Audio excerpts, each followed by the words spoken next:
Bonjour à tous, j'espère que vous allez tous très bien. On est super heureux de vous accueillir pour cette première édition de l'Happy Hour. Moi c'est Franek et je serai avec Johan pour m'accompagner tout au long de cette émission mais aussi des prochaines. Salut Johan. Salut Franek, salut à tous. Ça va? Ça va et toi? Ça va tranquillement. On a aussi Romain qui est avec nous. Salut Franek. Ça va aussi? Ça va très bien. Pas trop fatigué. Non, un petit peu quand même. Mais ça va. Et on a Anthony qui est avec nous. Ça va Anto? Ça va et toi, tranquillement? Ça va. Alors au programme, on revient sur les grosses actualités de la semaine et plus particulièrement sur la grève du mardi 18 octobre. Donc on va revenir un peu sur ces mobilisations qui ont secoué le quotidien des Français. Ensuite, on aura le point culture. Vous l'avez sans doute vu passer cette vidéo d'activistes écologiques qui jettent de la soupe aux tomates sur un tableau de Van Gogh à Londres. Et on découvrira ensuite le bon plan de la semaine avec Mélina. Alors les sportifs, on ne vous oublie pas, la cérémonie du Ballon d'Or, elle a eu lieu lundi soir. Et donc avec elle, son lot de débat, Lucas sera avec nous pour en discuter. Et puis ensuite, pour terminer, petit moment détente, Alphonse Dalle te montrera comment bien manger cette semaine si t'as déjà plus un rond. T'as pas pu suivre les infos cette semaine? Pas de soucis, on est là pour te les résumer. Alors le gouvernement sera sans doute amené à contourner l'Assemblée nationale pour voter le budget 2023. Donc Elisabeth Borne elle a déclaré qu'il était possible de recourir prochainement à l'article 49.3. En fait, c'est un dispositif qui permet de faire adopter des lois sans forcément prendre en compte le vote des députés. Et du nouveau dans l'affaire du meurtre de la petite Lola qui a été retrouvée égorgée dans une malle le 14 octobre, la principale suspecte a reconnu avoir commis un véritable supplice dans des aveux pour le moins étranges. Cette femme était en situation irrégulière et l'extrême droite n'a évidemment pas manqué d'utiliser cet argument pour faire de la récupération politique sur l'affaire.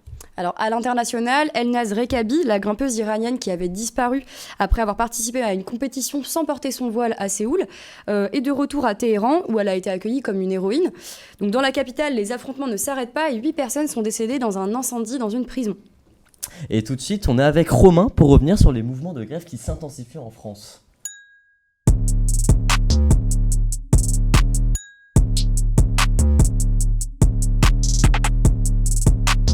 Salut Franek, salut tout le monde. Vous avez peut-être un peu tous galéré ces dernières semaines à trouver le fameux nectar samplon 98 ou diesel. Non? Si, en fait. Ouais. Un peu. T'as passé J'ai bien galéré. longtemps à la pompe? Ouais, ça peut durer. Des fois, j'ai mis. Après, j'ai eu un peu de chance. J'ai mis à un moment 30 minutes, mais la deuxième fois, j'ai mis 1 heure. Ouais, c'est ce qui a un peu subi tout le monde et c'est pas fini. Pour rappel, un petit topo de la semaine passée, 6 des 8 raffineries de France étaient bloquées au même moment, ce qui a conduit les camions d'approvisionnement à rester à quai. Du coup, presque 30% des raffineries étaient fermées. Et vous avez certainement pu voir aussi ces longues files d'attente, ces longues files de voitures sur le bord de la route, des files où il fallait s'armer de patience puisque certains usagers devaient attendre 1 heure avant d'atteindre le fameux pistolet. Alors, il faut aussi savoir que cette année, le bénéfice de Total, il a quand même atteint 18 milliards d'euros. C'est 4 fois plus qu'en 2020. Mais du coup, en fait, qu'est-ce que réclament les employés des raffineries? Alors clairement, John, c'est des hausses de salaire d'environ 10% qu'ils n'ont toujours pas obtenues suite à l'inflation au profit de l'entreprise Esso et Total. Et de meilleures installations aussi, parce que certaines des raffineries sont dans un sale d'état, notamment en Normandie ou dans le nord de la France, et aussi plus d'employés, donc un meilleur recrutement. Alors on se parle, les entreprises et les employés n'ont toujours pas réussi à donner naissance, à se mettre d'accord sur la fin de ce mouvement, et ça a donné plutôt naissance à une grève interprofessionnelle qui a eu lieu ce mardi 18 octobre, où une partie des services de transport en commun, notamment en Île-de-France pour les RER, et des services publics et notamment d'autres entreprises du privé se sont joints à cette forme de révolte. Il y avait 150 points de rassemblement en France pour ce premier jour de grève généralisée organisé par la CGT, divers syndicats comme FO, Solidaire et FSU et des organisations de jeunesse type UNEF. Bilan, presque 300 000 manifestants selon les syndicats, 107 000 participants en France, dont 13 000 à Paris selon la police.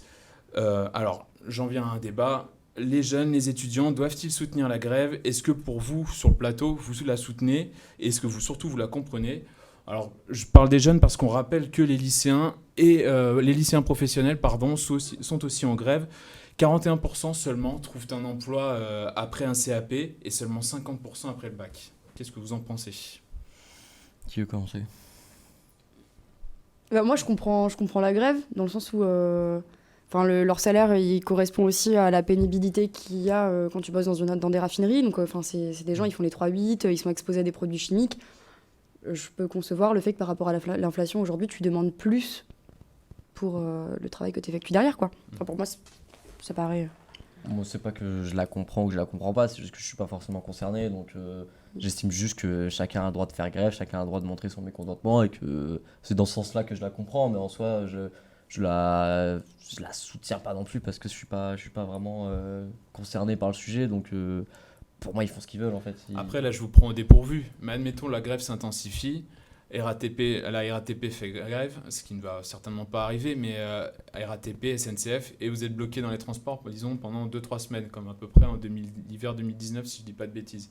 Ça va pas, là, vous allez toujours la comprendre. On fera des émissions sur Zoom, qu'est-ce que tu fais?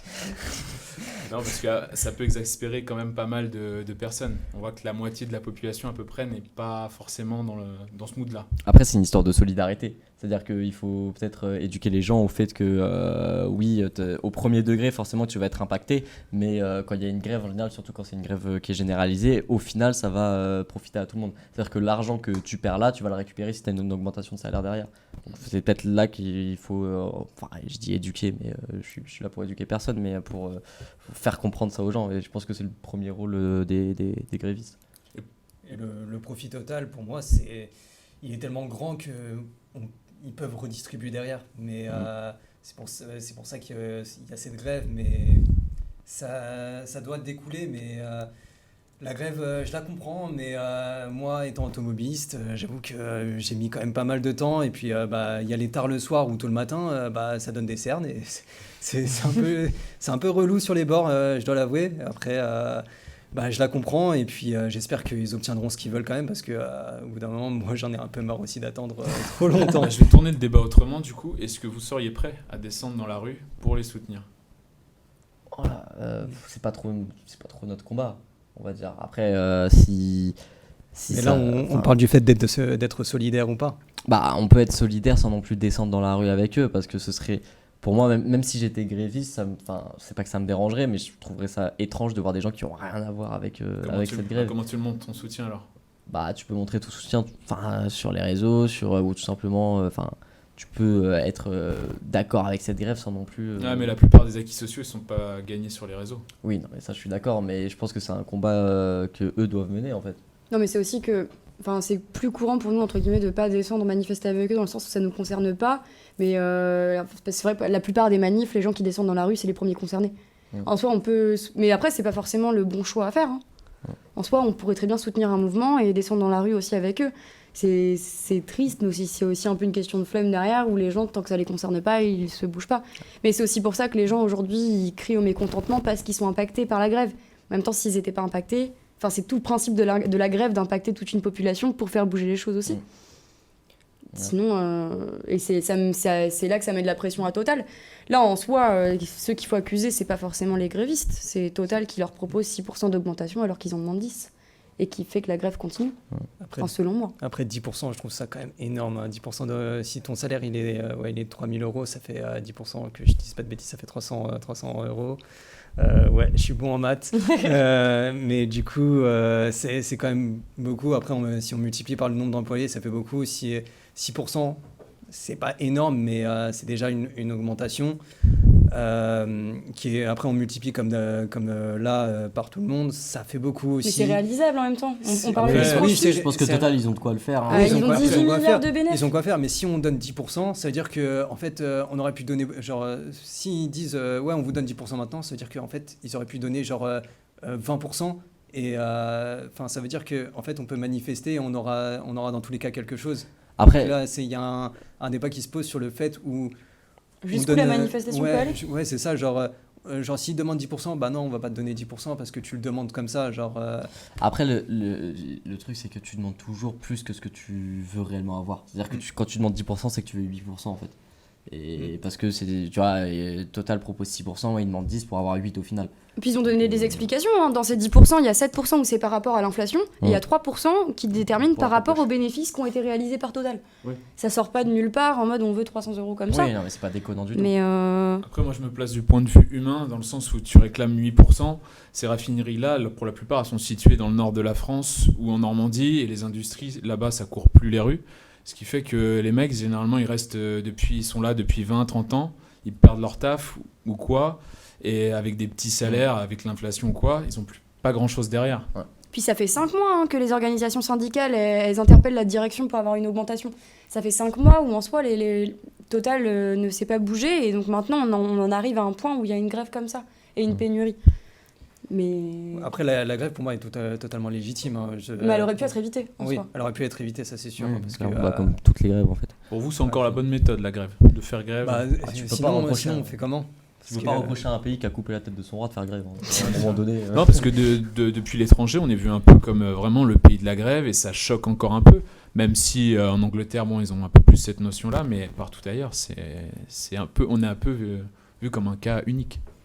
Ouais, c'est la France, hein, c'est un pays de grévistes. Mais voilà, c'était un très bon débat. Merci à tous. Tout le monde avait son petit avis au final. Et on va tout de suite pouvoir passer au plan culture avec Anthony.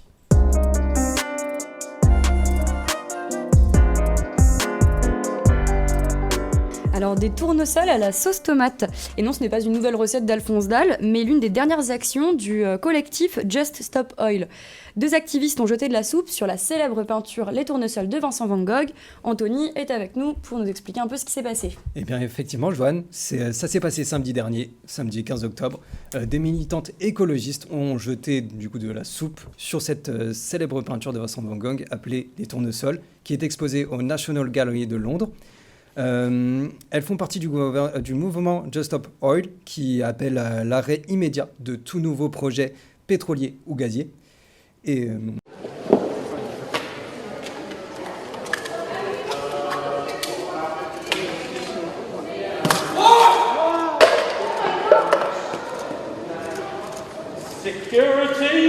donc bien heureusement, l'œuvre n'a pas été endommagée. Elle coûte 84 millions de dollars et elle n'a pas été endommagée parce qu'elle est protégée par une vitre. Et en fait, les militantes revendiquent l'art vaut-il davantage que la vie? La crise de la vie chère et la crise climatique sont provoquées par le pétrole et le gaz. Mais est-ce que tu sais pourquoi est-ce qu'elles ont jeté de la soupe et pas autre chose? Enfin, ça paraît assez contradictoire pour un mouvement écologiste de gaspiller de la nourriture, justement. Oui, complètement. En fait, la soupe, là, est le symbole, c'est le symbole de cette action précise, car selon les activistes, la crise du coût de la vie vient des énergies fossiles. La vie quotidienne est devenue inabordable pour de millions de familles qui ont faim, froid, etc. Et elles n'ont même pas le moyen de s'acheter de la soupe. Juste une boîte de soupe, elles peuvent même pas s'acheter ça. Donc c'est le principe. Après, je ne dis pas que je soutiens ou pas ça, parce que pour moi, jeter de la nourriture, ce n'est pas possible. Après, on en reviendra sur le débat. Et du coup, l'organisation Just Stop Oil veut alors éveiller les consciences face au risque d'effondrement de la société. Les activistes demandent au gouvernement anglais de mettre fin à l'exploitation des hydrocarbures dans le pays. Et c'est les exploitations que la première ministre demande d'accélérer. Mais du coup, moi, je vais vous poser la question. Donc, est-ce que, ce qui est assez simple, est-ce que vous pensez que cette action en particulier est nécessaire pour faire passer des idées? Cette action-ci, j'en suis pas Ouais, sûre. cette action, franchement, moi, quand je l'ai vu passer, j'ai trouvé ça mais d'un ridicule sans nom. Bah, c'est ridicule. Mais c'est ridicule. En fait, il y a tellement de contradictions dans cette action que ça en devient ridicule. Pourquoi jeter de la sauce tomate sur un tableau de Van Gogh va faire changer les choses? En plus, comme on l'a dit tout à l'heure, tu gages de la nourriture. Je vois pas ce que le British Museum va pouvoir faire par rapport à l'écologie. Je vois pas en quoi Mais non, gâcher c'était pas une destiné au British Museum Bah oui, mais directement. au final, tu le fais quand même dans le musée de Londres sur un tableau de Van Gogh. Bah, ça savait que ça allait être relayé, médiatisé. Mais après, je suis d'accord avec toi dans le sens où je trouve que l'action elle est ultra maladroite et je suis pas forcément d'accord sur comment ça a été fait. Et en fait, c'est dommage parce qu'entre guillemets, les revendications elles sont compréhensibles. On peut être d'accord avec les revendications derrière, mais c'est la façon dont ça a été fait qui est un peu délicate. Enfin, déjà, même le choix du tableau, je sais pas si vous y connaissez un peu, mais enfin, choisir Vincent Van Gogh qui était justement, qui a été brimé toute sa vie par rapport à ses œuvres et qui se disait comme protection, qui adorait la nature, elle aurait pu choisir d'autres artistes. Picasso, en soi, ses œuvres, elles valent des millions et il n'y a pas de souci, entre guillemets, pour jeter de la soupe dessus. Mais surtout que c'est pas la première. Je vois pas pourquoi s'attaquer à l'art, forcément. Le lien entre l'art et l'écologie, et puis le slogan, oui, est-ce que l'art vaut plus que la vie humaine? C'est deux choses qui sont complètement détachées. En fait, l'art et l'écologie, je vois pas le rapport entre les deux. Plutôt que, tout à l'heure on parlait de grève, de manifestation, plutôt que de manifester, je vois pas en quoi jeter de la soupe sur un tableau de Van Gogh, ça va changer quoi que ce soit. Parce que, oui, mais enfin, ça veut pas dire que je suis d'accord, mais entre guillemets, j'essaie de comprendre pourquoi elles ont fait ça. Et c'est parce qu'elles savent que ça va choquer. Et d'autant plus, c'est pas la première fois qu'elles font ce genre d'action.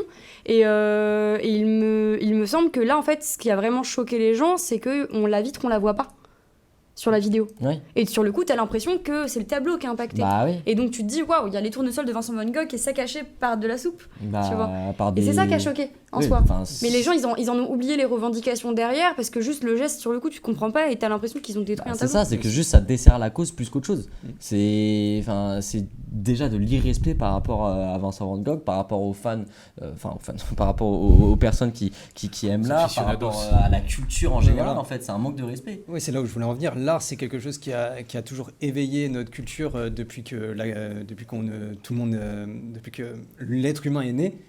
Et on peut pas, pour moi, on peut pas dégrader une œuvre d'art. Une œuvre d'art, elle est ce qu'elle est. Ça a été fait par Vincent Van Gogh, l'un des plus grands peintres du monde.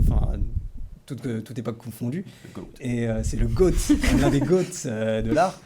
Et moi, je trouve pas ça concevable, surtout, et en plus de jeter de la nourriture, moi je trouve ça, je trouve ça pas fou, pas du tout. En fait. C'est contradictoire. On est tous d'accord. De mais... jeter de la nourriture quand tu te considères écologiste. Et Ouais, je pense progressiste et tout ce que qu'il tu veux. fallait quand même, enfin, je sais pas, au moins elle se montre, je sais pas comment te dire, je valide pas du tout non plus, mais C'est la médiatisation, quoi. ouais, au moins c'est la médiatisation. Et puis, est-ce que, par exemple, j'ai une question, t'aurais validé, est-ce que t'as validé le fait que, je sais pas si tu te rappelles, à Roland Garros, une fille qui s'était enchaînée pendant un match de tennis à un poteau. Est-ce que tu valides cette action-là? Enfin, vous, tout le monde, le En fait, poteau. pour moi, c'est pas la bonne manière de Pour l'écologie, elle manifestait la personne. Déjà plus parce que tu dégrades pas, juste tu fais chier un peu le monde, mais pour dire vulgairement, mais sinon tu dégrades pas quelque chose. Là, c'est vraiment dégrader quelque chose. Et mais en ça n'a plus, pas c'est été une œuvre dégradé d'art. au final, il y avait Oui, une vitre. Ouais, mais quand même. Genre, s'il n'y avait pas la vitre. Mais elle l'aurait pas fait s'il n'y avait pas la vitre. Bon, ça, on en sait Non, rien. mais Ça après, se trouve, elle savait même pas que Van Gogh, justement, était pour l'écologie. Oui, non, là, apparemment, là, tu fais des conclusions. Ah, c'est sinon, pas elle au l'aurait courant. peut-être pas fait sur Van Gogh, en fait. Enfin, Après, elles sont pas sur leur premier coup d'essai sur Van Gogh aussi. Hein. Je crois que c'est le deuxième tableau de Van Gogh qui vandalise, ce que j'ai vu aussi. Non, c'est vrai que c'est assez étonnant. Moi, de je prendre cet je pense qu'on le sacralise un peu trop. Enfin, du coup, bref, la cause écologique, je valide pas trop le geste, mais je pense que sacraliser autant une œuvre d'art et tout, alors que la terre crève, c'est un peu. En fait, c'est deux choses qui sont distinctes. Ouais, mais bon, c'est un moyen de se montrer. Je valide pas parce que c'est puéril, mais c'est un moyen de se montrer comme un autre. C'est peut-être un moyen de dire c'est maintenant qu'il faut agir et pas demain, alors qu'on continue à dire ouais on continue à nous dire plus tard l'écologie, plus tard tu rouvres des centrales à charbon, des trucs comme ça parce que tu en as besoin, c'est sûr, mais bon, par des petits gestes comme ça tout est reporté pour l'écologie, et là c'était un moyen de se montrer, de se dire ah oui, ok, on peut désacraliser certaines pièces ou œuvres d'art, voilà, même si je valide pas totalement. Ouais, mais la conclusion, c'est qu'en soi, on est d'accord plus ou moins avec les revendications qu'elle porte, mais la maladresse de comment ça a été fait, ça fait qu'on les oublie. Et au final, on n'en discute pas. Regardez là, en 5 minutes de débat, les revendications, on n'en parle pas, on parle de la manière dont ça a été fait. Ouais, ça dessert la cause plus qu'autre chose. Oui, voilà. C'est possible, ouais, c'est vrai. Mais du coup, elles ont été incarcérées et après, elles ont été remises en liberté en attendant leur procès le 13 novembre. Ça reste quand même des actions non violentes, faut quand même le préciser. Plusieurs militants et militantes de Just Stop Oil ont été condamnés pour de la prison à cause de leur manifestation. Ils n'en sont pas à leur premier coup d'essai. Ils ont bloqué des routes ou d'autres événements culturels. Par exemple, je vais prendre l'exemple d'un match Everton contre Newcastle au foot. Et il y avait un manifestant qui s'était mis sur un poteau, donc il s'était accroché à un poteau. Et en fait, là, par rapport à ça, Newcastle a été racheté par un fonds d'investissement saoudien. Et il faut savoir que les Saoudiens sont les premiers exportateurs de pétrole et qu'ils ont investi, du coup, la Ligue anglaise. Et du coup, ça rejoint un peu tout ça. Donc, ça peut être une cause noble. Là, je rejoins un peu plus quand même. Et ils ont fait autre chose aussi, c'est le 3 juillet, donc il y a des militants qui sont venus directement sur la piste du Grand Prix de Grande-Bretagne en Formule 1, avant de se faire jeter, parce que la course était en train de se passer. Donc avec des voitures à plus de 300 km/h quand même. Faut oser le faire. Et du coup, ils avaient quand même été soutenus par certains pilotes comme Alonso ou Hamilton. Merci beaucoup Anthony pour cette chronique, c'était très intéressant et le débat aussi était bien vivant. Donc merci à tous et tout de suite on va pouvoir passer au bon plan.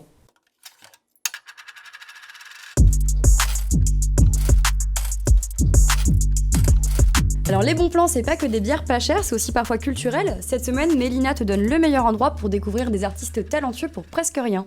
De loin, on croit juste à un arrêt de TER abandonné, mais plus on s'approche, plus on entend un doux jazz nous chatouiller les tympans.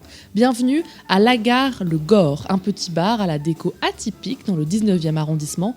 Ici, tous les soirs, c'est concert. Le prix, il n'y en a pas. Enfin, si, mais c'est toi qui le fixes. L'entrée fonctionne sur la participation libre. Cette émission n'est pas sponsorisée par la participation libre. Tu trouveras là-bas principalement du jazz. Attention, c'est pas n'importe qui vient jouer. Tous les lundis, depuis 5 ans, c'est Rick Margitza qui performe. C'est l'ancien saxo de Miles Davis quand même. Regarde-moi ce talent.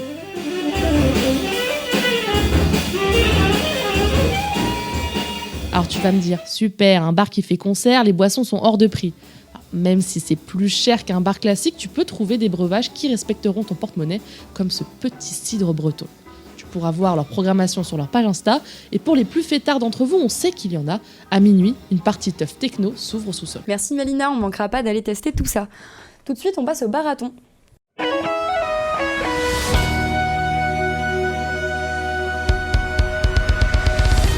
La cérémonie du Ballon d'Or a eu lieu lundi soir. Karim Benzema, l'international français, a été sacré pour la première fois pour un Français depuis 1998. Alors, victoire du PSG face à l'OM au Parc des Princes dimanche soir.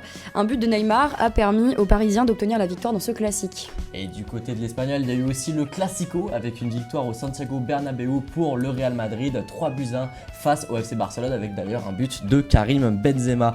Lucas est avec nous pour parler encore une fois de Benzema. Ça fait beaucoup de Benzema là sur ce début de marathon, mais en même temps il est sacré Ballon d'Or. Est-ce que tu peux nous parler de cette cérémonie, Lucas? Déjà, bonjour. Bonjour.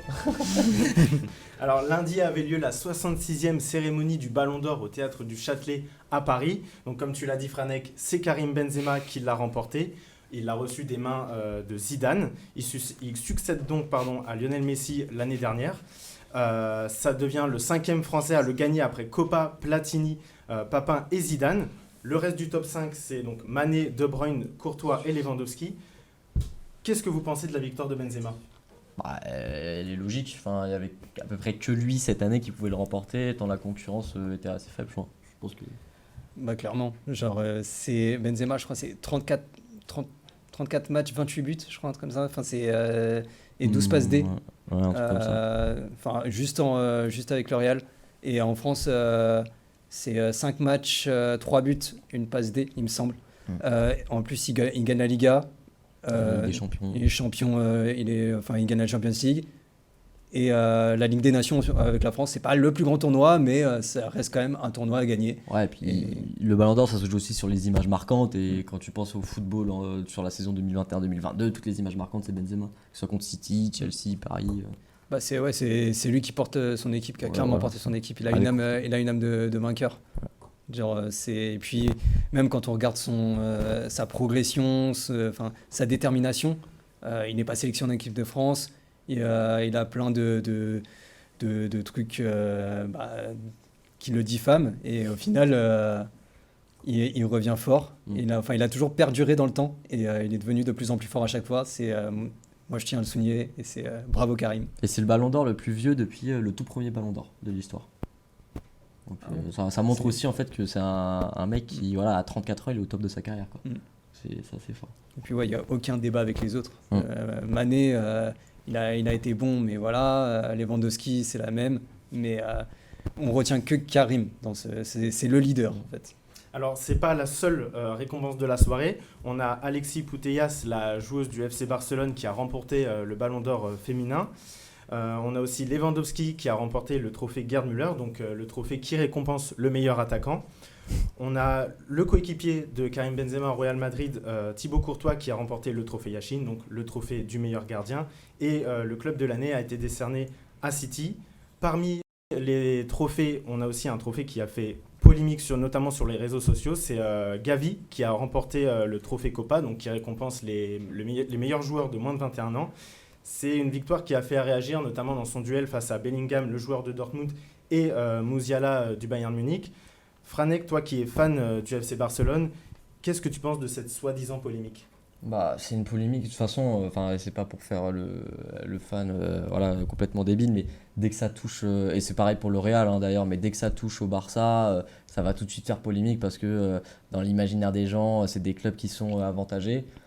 Gavi pour moi la saison dernière, parce que c'est sur la saison, il faut le savoir, maintenant tout ce qui est Ballon d'Or, Trophée Copa, c'est plus sur l'année civile, c'est sur la saison, et sur la saison 2021-2022 en fait Gavi il explose alors qu'il sort de nulle part à la base, il sort de la Masia, il joue 3 matchs avec le Barça, il est directement sélectionné titulaire derrière avec l'équipe d'Espagne, il fait une saison complète où il est titulaire. Alors certes Bellingham a été exceptionnel aussi, même en Ligue des Champions contre City il était très bon. Musiala il passe quand même quelques mois à un moment dans la saison sur le banc. Pour moi, ça se joue entre les trois. Alors, Nuno Mendes, je sais que Anthony est fan du PSG, donc ça n'a rien dû parler. Il voulait mettre Nuno Mendes, mais en soi, je pense que, bon, mis à part peut-être Camavinga, parce qu'il a passé pas mal de temps quand même sur le banc, même si toutes ses entrées, notamment en Ligue des Champions, étaient bonnes, mais les 4 pour moi mérités. Et c'est pas un scandale que Gavi le gagne. Voilà, ça reste un mec qui a explosé à 17 ans, quoi. Donc voilà. Alors, dans cette soirée, il y a eu aussi un nouveau trophée décerné. C'est le trophée Socrates, donc en hommage au joueur brésilien. Ce trophée il récompense le joueur qui s'implique le plus en dehors des terrains. Donc cette année, le premier trophée a été décerné à Sadio Mané pour son application notamment au Sénégal, où il y fait construire des écoles ou des hôpitaux, notamment dans sa ville natale de Bambali. J'aimerais du coup vous poser comme question, on voit depuis quelques années la cérémonie du Ballon d'Or critiquée de plus en plus, notamment évidemment sur les réseaux sociaux. Donc pour vous, est-ce que les récompenses, que ce soit dans le foot, dans les autres sports ou même aussi dans la culture, sont vraiment nécessaires ou ils deviennent un peu Has-been ? Ouais, voilà, exactement. Moi, je pense pas. Parce que, en fait, quand tu mets quelque chose dans le jeu, ça va amener de la compétitivité. Et du coup, compétition, etc. Et ça va pousser les gens à être meilleurs. Enfin, tout dépend de la mentalité des gens, mais généralement, ça pousse les gens à faire de meilleures choses à chaque fois. C'est de la compétitivité positive. C'est-à-dire que quelqu'un va faire un film, on va le regarder, on va dire « Waouh, c'est incroyable ». Il y a un autre réalisateur qui va dire « Moi, je vais faire un truc encore mieux ». Et ça va pousser le cinéma à renaître de ses cendres, imaginons. Au foot, c'est pareil. Quand on regarde Ronaldo Messi, à chaque fois il se répondait Ballon d'Or sur Ballon d'Or. Bon, au final, Messi a eu 7 Ballons d'Or, voilà. Mais je trouve que dans tout, avoir un prix du meilleur, ça rend les gens meilleurs en fait. Ça pousse les gens à être au-dessus à chaque fois. Après, moi, c'est ma mentalité qui est comme ça. Mais du coup, dans le foot, justement, le fait d'avoir une récompense individuelle, est-ce que c'est pas un désavantage pour l'équipe des concernés, ou plutôt justement un avantage pour que l'équipe... Tu penses que ça pourrait créer de la jalousie par exemple ? Ouais, par exemple. Quand on voit les déclarations de Courtois, du coup, qui est le gardien du Real Madrid, et qui, au final, tout à l'heure, même si on a dit que Benzema a été génialissime et que c'est lui qui a porté son équipe, il n'a pas tant...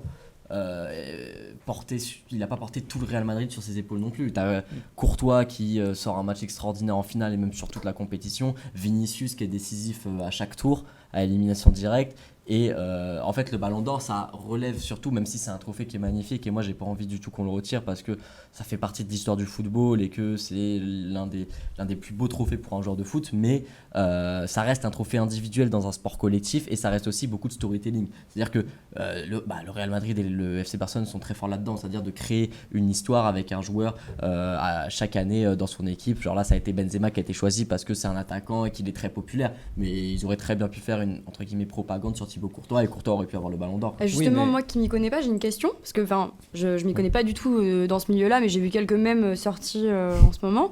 Et comment vous expliquez il y a eu plein de polémiques autour de la réaction d'Mbappé quand Benzema a reçu son titre. Donc vous, comment vous l'expliquez ? Je pense ça c'est vraiment après, une fausse polémique. Je pense que les gens aussi, le mec il attendait juste en soi, tu vois. Oui, c'est surtout que Mbappé en ce moment il est grave. voilà, il est fumé partout. Et je suis le premier d'ailleurs à parler beaucoup d'Mbappé, mais en soi, il y a aussi une image que personne n'a sortie, on le voit sourire au moment où c'est Benzema qui reçoit le ballon d'or. C'est juste que les gens choisissent ce qu'ils veulent sur une cérémonie d'1h30. Alors, je peux comprendre en plus que Mbappé soit déçu parce qu'on est d'accord pour dire qu'il doit être dans le top 5 tous les jours. Enfin, Oui. voilà, Lewandowski n'a rien à y faire pour moi. Il doit être dans le top 5 Mbappé vu la saison qui sort. Mais voilà, en fait, le ballon d'or doit peut-être être repensé. Déjà, pour moi, il faut arrêter de mettre des gardiens dans la liste des 30 parce que tu peux pas comparer un gardien à un joueur de champ. Et puis, tu vois quand même que chaque année, alors là, ils ont créé un nouveau trophée encore. Chaque année, ils créent un trophée pour le deuxième. C'est-à-dire que l'année dernière, ils avaient créé le trophée Gerd Müller pour récompenser Lewandowski qui a pas eu le ballon d'or en 2020. Et là, ils créent le trophée pour Sadio Mané. Et, on a l'impression que ça fait une escalade, mais en fait, c'est pas plus mal. Pourquoi pas faire un trophée du meilleur défenseur, du meilleur milieu, du meilleur attaquant. Au moins, tout le monde pourrait y trouver peut-être son compte, même si le ballon d'or, ça reste la plus belle récompense et que ce sera quasiment toujours un attaquant. Mais je pense qu'il y a moyen de le repenser en fait. Après, moi, je suis pas d'accord sur les gardiens parce que c'est quand même un joueur du 11, quoi. Il est quand même super important. C'est le dernier rempart. C'est un des hommes les plus importants. Après, certes, on peut pas le comparer avec un joueur de champ, mais c'est l'un des types les plus importants dans un match. Si t'as pas un bon gardien, tu gagnes quasiment rien en fait. Ouais, mais à chaque fois, ils sont pas respectés, quoi. Quand tu vois Courtois qui est 7ème, à sa place, le mec, c'est le deuxième meilleur joueur, voire le meilleur joueur du Real, quoi. Ouais, vu la saison qui sort, je suis d'accord qu'il soit dégoûté. Après, sa réaction vis-à-vis de Benzema, je suis pas super d'accord non plus. Je trouve ça... Oui, c'est pas bien de faire ça, sachant que c'est ton coéquipier. Après on connaît Courtois, il a toujours été comme ça. Oui. Toujours été un petit rageux, Courtois. Alors, je me permets de clôturer le débat sur cette jolie phrase. Merci Lucas pour cette chronique sur la cérémonie du Ballon d'Or. Puis on va passer au bon plan.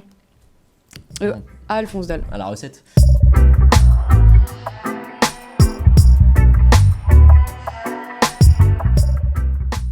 Bonjour à tous, c'est Alphonse Dalle. On se retrouve pour une nouvelle recette aujourd'hui. Attention, on est équipé. Hop, Ricard ici, la sponsor, on la même ici. Aujourd'hui, pâtes, on a déjà mis à bouillir parce que ça prend un petit peu de temps forcément. De la dinde, 4,21€ à Monoprix, réduction. Et oui, on est étudiant, à Paris, ça coûte un peu cher. Emmental râpé français et la crème fluide légère, comme moi. Comme moi, légère. Voilà. Hop. Alors, les pâtes, là, ça bout un peu, mais nous, l'avantage, c'est qu'on a une hotte intégrée. Et oui, c'est rare pour un petit appartement. C'est un Velux. Voilà, comme ça, hop. Petite noix de beurre dans la poêle. Et bon, on n'a pas trop de budget, donc on a une seule poignée pour les pâtes et pour la poêle. Et c'est parti pour nos amis les blancs de dinde. Et le deuxième, le poivre. Voilà, et un tout petit peu de sel, pas trop, parce qu'après ça bouche les artères. Pendant ce temps-là, on va venir allumer le feu comme Johnny. Et hop, on va en répandre un peu partout. Les pâtes sont bonnes. Alors les mentales, une petite poignée. On va venir l'incorporer. Et là, la petite touche de cette recette, le curry.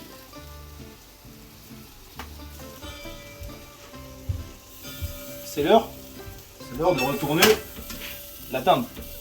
Bon là, la dinde, elle commence à être bien colorée, comme moi, parce qu'il fait chaud. Allez hop, on la prend, on la met dans l'assiette. Là, on peut repasser la crème sur le grand feu. Et là, moi, je la trouve pas assez colorée, donc on va remettre un petit peu de curry.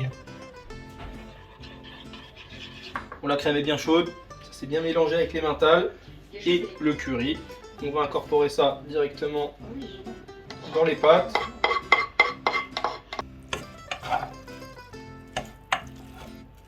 Et pour le dressage, quelques petites cuillères de pâte ici, un petit coup de curry pour parfumer, un peu de ciboulette pour la verdure. Alors, faut l'ouvrir. Hop, voilà. C'est pas de la grande cuisine, je vous l'accorde, mais au moins c'est très bon, ça régale, magnifique. Allez, bon appétit.